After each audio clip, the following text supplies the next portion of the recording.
বলো জুড়ে বলো তারেক রহমান মতিন সাহেবের বাদল ভাইয়ের সবারই কি আরো জুড়ে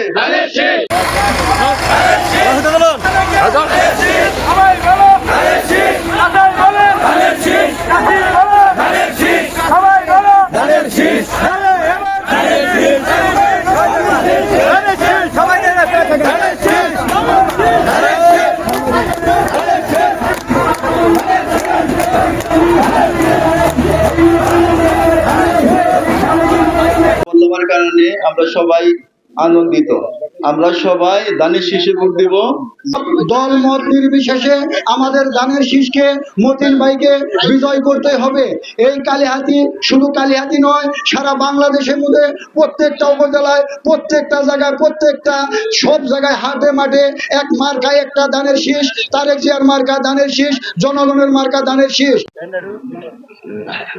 আপনারা সবাই ধানের শীষে সাথে নির্বাচন করবেন, আরেকটি করে ভোট দিয়ে ধানের শীষকে জয়যুক্ত করবেন, এই আশা ব্যক্ত করে আমি আমার বক্তব্য শেষ করছি। আসসালামু আলাইকুম।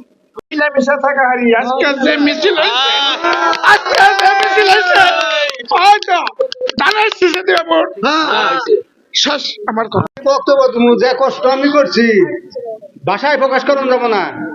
15 দিন ধরে থাকছি বলাইয়া এই কথা যদি কারো মনে থেকে থাকে তাইলে ভোট ধানের শীষে দিবেন।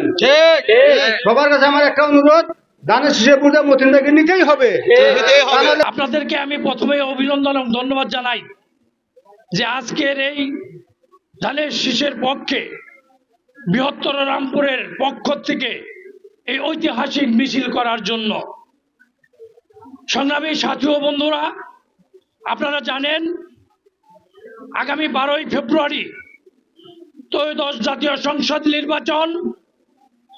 সেই নির্বাচনে বাংলাদেশ জাতীয়তাবাদী দল বিএনপির মনোনীত প্রার্থী ধানের শীষের প্রার্থী জনাব লুৎফর রহমান মতিন, উনি একজন সুন্দর মনের মানুষ, ভালো মনের মানুষ, একজন ক্লিন ইমেজের মানুষ, নিঃসন্দেহে সে একজন ভদ্রলোক মানুষ।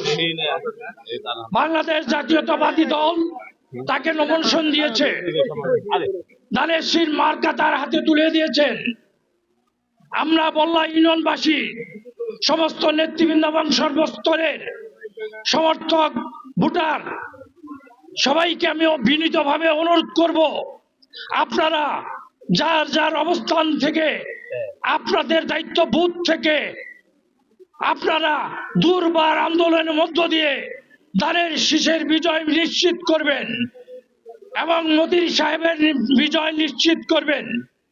যতক্ষণ পর্যন্ত ধানের শীষের বিজয় নিশ্চিত না হবে, যতক্ষণ পর্যন্ত লুৎফর রহমান মতিনের বিজয় নিশ্চিত না হবে, ততক্ষণ পর্যন্ত আমরা জিয়ার সৈনিক, আমরা জিয়া পরিবারের সৈনিক ঘরে ফিরে যাব না ইনশাআল্লাহ।